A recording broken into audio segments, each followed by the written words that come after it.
has very much influenced the practitioner that I am today. I think that's, I feel the very same way because I'm from India and my father was a fighter pilot in the Air Force. So, moving around and how mom would just whip up homes in a matter of months and then that aesthetic sense. And always looking at craft and going to purchase things that were very native to that space. So I'm sure there must be some anecdotes that you have. So I grew up in Lagos in the 80s when we were under a military dictatorship, which meant that it was very strict. There were a lot of security concerns. There was actually a lot of crime at this time, but also there wasn't a lot of money. And so we made our toys from everything you found around you. It wasn't that you knew what a toy looked like, but you worked with everything. Cardboard boxes. Exactly. We have a cardboard box that we made a spaceship, but in our minds it was a real spaceship. I mean, I think you were already an architect back then. We made buttons, So I have two sisters, and obviously I would do all this stuff, and they just go and sit inside, But I've already told everybody this is what we're creating. But I guess it goes back to even what I was saying. I don't think I thought it was creative at the time. I was like, well, we were just doing it. I don't even think I thought about it too deeply as to why we were creating these toys. But in reality, it's because we didn't have anything to play with. Exactly. And and back then, these things stay in your subconscious mind. Yes. And we were not distracted, I think. We didn't have all these gadgets. We were not doom scrolling. No, it was very common on the street that I used to live on that children made kites. It was so common. In fact, it's so common that the electrical lines were full of those the nylon, because then the kite gets stuck. It gets stuck and no one can take it down, So you could always tell where the kids were playing with kites. But it was, everybody learned how to make them. You used the palm. So we make sweeping brooms from palm leaves. So they're very thin and very bendable. And you will use them to make the primary members. And then you sometimes, if you have tape, if you don't have tape, you just tie the ends. Tie them, yes. But, everybody knew how to do this. We come from very similar cultures, I think. I so relate to that. Yeah, but it was so fascinating. Or we would make little, these little like toy cars that you would then put a string and you could pull it along. Yes, absolutely. And plastic bottles were always your play mode. There was always something you could do. Yeah. So on that note, welcome to Milan Edit 2026. Thank you so much. And I'm here with the incredible architect who truly works with context, who truly wants to make an impact, not just by the space you create, but by the emotions that you want to bring in. Tell me how your background has influenced you as an architect. Everything about growing up in Lagos has influenced me. My earliest memory of wanting to be an architect was at 12. Wow. Where my father was having a holiday home built, not designed by an architect. I found out much later it was with a draftsman. But I was the only one of my sisters who was particularly interested in the spaces. When the floor plans were brought home, I understood them. I also went to the construction site with him, and I realized very early on that I had a good understanding of space and a good understanding of texture and material. And this stayed with me. I was also a very creative child. I also excelled in visual arts. But I felt at the time, I didn't know much, but I just felt like, architecture sounded a bit more pronounced than being an artist. Like I could see that maybe as a degree program, I would be able to work. Whereas with an artist, you're almost potentially going into independent practice from the start. So it's a difficult transition for a child who doesn't have anyone to reference in full capacity in that direction. But, so much of the experiences growing up in a place where things were very restricted, very much informed my interests, my understanding that you can create a lot from not very much.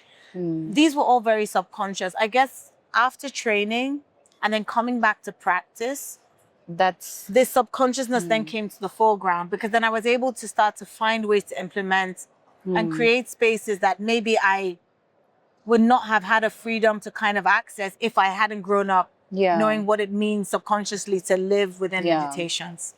But that's really interesting that you did not allow other things to dictate how, how typically one has to move in a line. You've been able to explore so much. You worked with nomadic communities. Yes. And that brings me to a point that how do you feel architecture should be? Because you worked with nomadic communities, they keep moving. Should it be, how do you feel about the permanence or impermanence of this?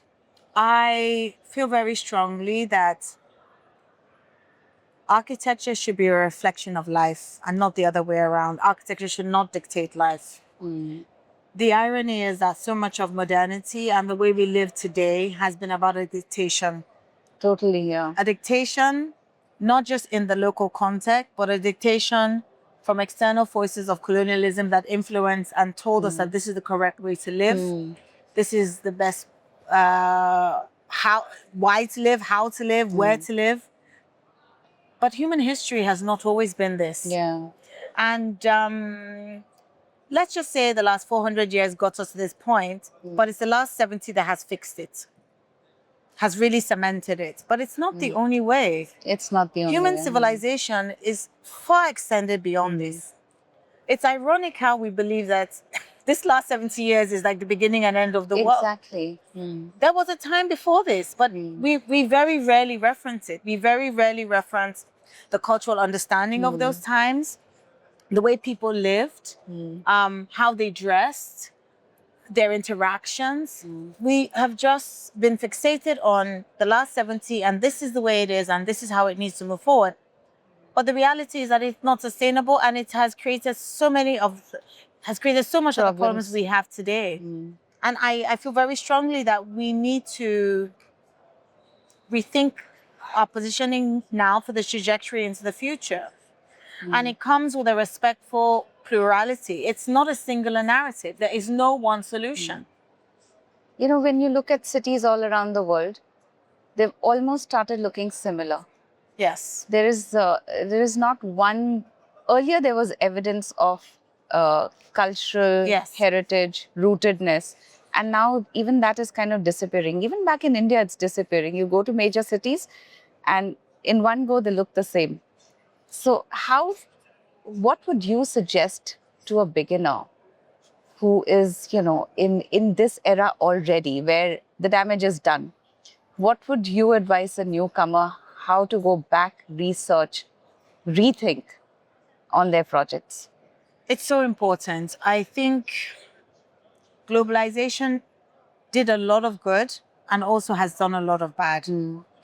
We all have an understanding of what everyone has all over the world. But at the great expense and compromise of the uniqueness of place.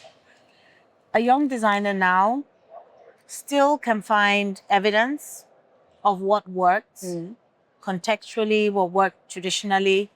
And I believe we all have a responsibility to very consciously now try and find ways to bring those back. It's not just about the representation. Yeah. It's about heritage. It's about culture. It's about sustainability.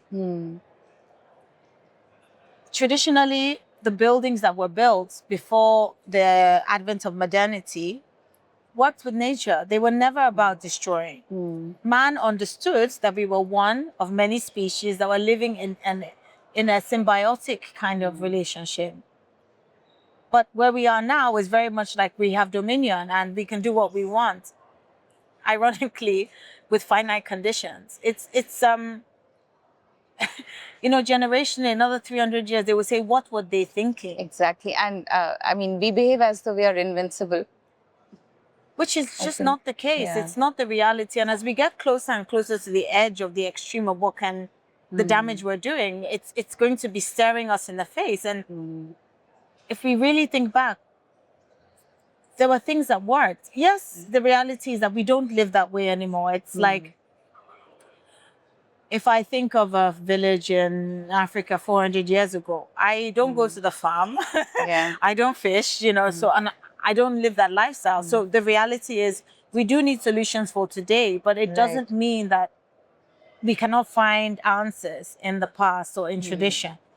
But we have to find hybrid ways to move forward.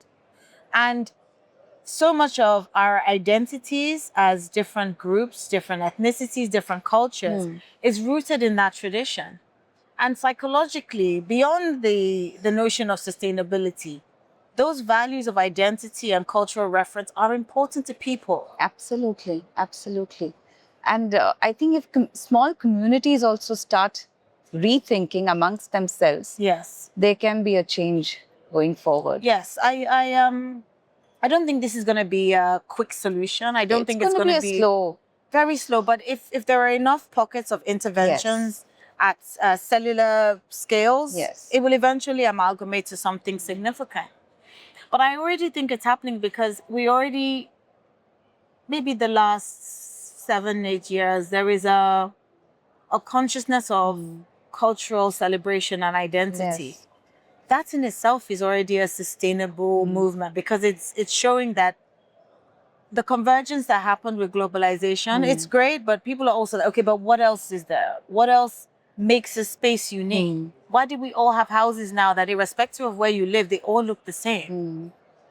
That really needs to be questioned. It needs to be questioned. And I think also it comes back to what people desire. And as long as we can start making it more desirable to have that diversity, then I think we will start to break this kind of unhealthy locking of resource kind of pull and extraction. Absolutely. And I think global platforms like here, this is where these kind of conversations happen. We chat with each other. We actually, I think all of us, whoever I'm meeting, is realizing this. It's not that we are all living in a dream. So that's where it all begins. It's already begun. But like you said, it's a slow process. And I think, even speaking at Salone, it's really exciting for me because it also means that this is a global conversation. It's no longer regional. Exactly. It's a global conversation, and then you take it back to where you belong. Exactly. And initiate the same thing there. And that's how how everybody realizes that, yes, we are the movement. Yes, we are. We are the movement. Very true, very true. And, you also spoke about how architecture controls us, right? We box ourselves in the way we want to live, the way we think, the way we perceive each other. Do you think architecture can also be a tool for liberation? I believe so. In your work, I can see that. I think we sit in such a powerful place of influence. I mean, the profession has changed. The architect of the 1950s or 1930s was godlike. Yeah. The architect no longer sits at the head of the construction industry or process. But we still sit in a very influential space in terms of people's mindsets and the aspiration people have. And so even though we may have lost our powerful position, so to speak, in controlling that process, we still very much sit at the realm of shaping and influencing it, whether it's now from indirectly, but not necessarily at the forefront. And so our role is still very important.